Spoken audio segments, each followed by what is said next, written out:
For too long, gamers' minds have been plagued by one unanswerable question. Who is the worst developer in the world? Well, rest easy tonight, my sweet children, because I will be answering this once and for all, using science, data, and my opinion, which is going to be stated as a fact. So this is your warning now. If you're allergic to the truth, you're not welcome here. But for those of you that want to have your third eye open, please, join me and sit on my lap as I give you the forbidden fruit of knowledge. Now let's tackle this riddle. The correct answer to the question, who is the worst game developer, is 343 Industries. Now before you throw your arms up in the air and start spitting and shitting in anger, let me explain. I'm only talking about AAA game devs. You know, I'm sure there's plenty of terrible indie devs that have made horrible things or have done horrible things. I'm not here to talk about that.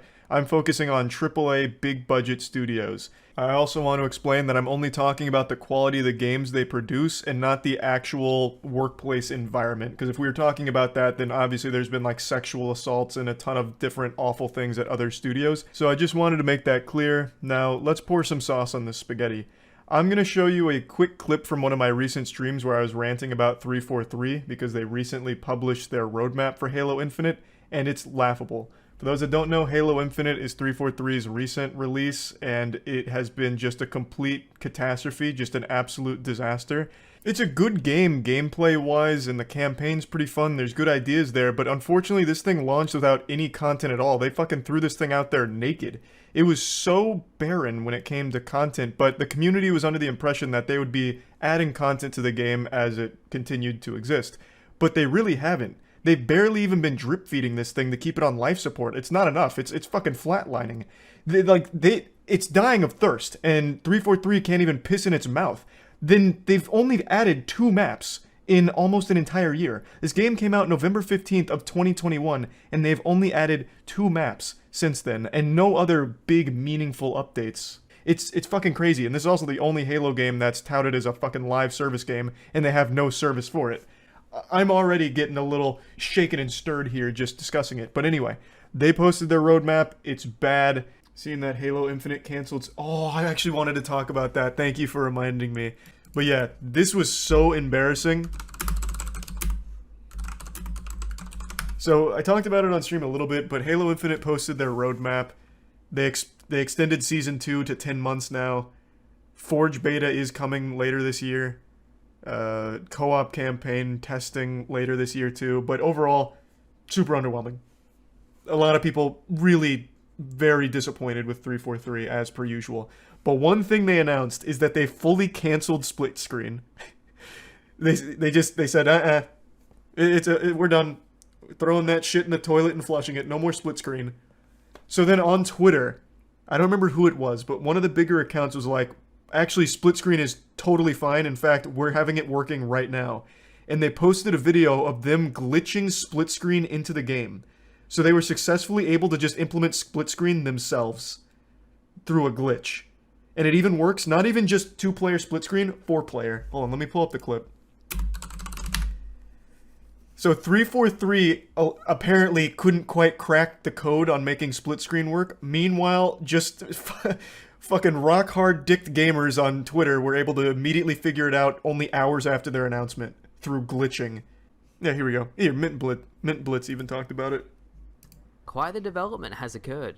343 has cut official Halo Infinite split-screen co-op. However, with the use of a glitch, you can actually get into the... Isn't that fucking crazy? Now is a guide. $500 million in the Halo Infinite, and 343 fumbles it extraordinarily. They didn't even launch the game with, like, any content, unfortunately. And it has been over a year, and still well, it hasn't been a full year yet, but it's coming up, and still has barely any fucking content. And now they cancel one of the most basic features that games have had for the last 25 years, though split screen's been phased out from most major games just because they don't bother. Because most people don't do couch co-op. But it's still like a really easy feature to implement, I imagine, because it's been there for so long. And they cancel it inexplicably, I'm guessing due to ineptitude. And the community figures out a way to do it themselves. Like, how is that not super embarrassing? They have this, and then it takes them 6 months just to make 2 maps. Oh my god, yeah, made directly in Forge. Meanwhile, the community already made a one-to-one creation of Guardian and Reflection in less than a week. I know, man. It's so sad. I don't know what they do. Like, I don't know what they do for the last, like, 8 fucking months just sitting around doing, like, nothing. They just go to the office and, like, hang out and then go home. Content creators are giving up on Halo now. My feed is spammed by Halo is dead videos. Yeah, I mean, this was really the nail in the coffin. They absolutely needed that roadmap to bang. They needed to show that they've actually been doing things for the game for the last 8 months, and they didn't. The only thing that even has the remote possibility of bringing Halo any sort of relevancy again is their Forge mode. Because their Forge mode is outrageous. Like, the amount of shit you can do in Forge is stunning. That is the only hope that game has. I really think that it's inarguable that 343 has killed the Halo franchise. It has absolutely no relevancy anymore. It has fully fallen off, which is crazy because for the entire early 2000s, all the way up until like 2012, Halo was one of the most revered, one of the most popular franchises in all of gaming. It was extremely recognizable. Even people that didn't play games at all knew Halo. It was huge. It seemed like it was an unstoppable force, and it was extremely influential for FPS games. But then the second Bungie passed the torch to 343, they put that torch right in their fucking asshole and extinguished the flame. Halo 4 launched to pretty mediocre success. I recently replayed it and the campaign's pretty solid, but the multiplayer sucks. Halo 5 was a complete disaster, where the campaign was the worst in the entire franchise and the multiplayer was okay. And then they also had the Master Chief Collection, which was legitimately broken for 5 years before they finally fixed it. And now Halo Infinite, and you know how that story's going. It's just sad that they've let the game wither and die like this, and the only hope it has is Forge, which does look amazing. But outside of that, there's nothing to look forward to with this game. It seems like they don't know what they're doing, they don't know what direction to go, they don't know what the players want. They even had like a big focus on their store for a little while there instead of the actual game. Now I've seen a lot of copium of just be patient, they're doing their best, you know. This is unreasonable to expect them to do so much for this game, even though it's already been out.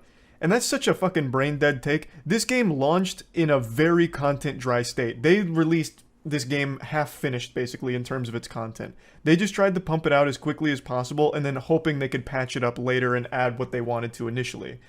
That's not, like, an excuse. It doesn't work. Like, oh, you know, just be patient, it's coming. Well, it should have been there to start. They should have had all of this already there and ready, and now are just taking their victory lap, adding more cosmetics or adding more maps, you know? Same thing Halo has always done, where they add more maps and more things down the line, but you got the complete package off rip. That wasn't the case here. We never got the complete package, and we still, 305 days later, have not gotten the complete package. So you can't really just write it off as like, hey, stop being so impatient. It's not impatience, it's just inexcusable. It's 343 not being able to follow through and deliver on the things that they said they would be able to. You know, it's a load of fish paste and super disingenuous to just blame the player base for being upset about how empty their game is. They're totally justified in feeling like their game is hollow and abandoned. 343 has been unable to communicate and deliver. At least they finally published the roadmap, but it's just not satisfactory. I saw a post on Reddit that puts it into perspective pretty well. In Halo 2's history, we're going to go back in time. Halo 2 launched. It was a great game, one of my top 5 of all time. A complete game. It wasn't missing anything or anything like that. But then 238 days later, they released the multiplayer map pack, which brought 9 new maps to the game. 238 days after the launch of Halo 2, they introduced 9 new maps with their multiplayer map pack. Halo Infinite has been out for 307 days, and they've brought 2 new maps. So it's been out longer, and they've released less maps than Halo 2, yet somehow Halo Infinite is the first live service Halo game. What a joke. It's almost like they called it that ironically, like they were just giggling behind the scenes like, you know, we're going to call it live service, but we're really not going to do shit on it. It's just like, you know, getting real silly with it and laughing at the community. I don't know, man. It's just so disappointing, and it's why I think 343 is the worst developer out there right now. They took what used to be a household name, Halo, and ran it into the ground. Like, they buried it. I don't know how Halo comes back from this. Forge is really its only chance, and even then, I'm not convinced people are going to flock back to Halo for Forge. But who knows? It is very impressive what it seems like they're doing with Forge, if it ever even comes out. You know, there's a good chance they might even delay it. I don't even believe their roadmap. They might just push it to 2023. There's no telling. But anyway, that's about it.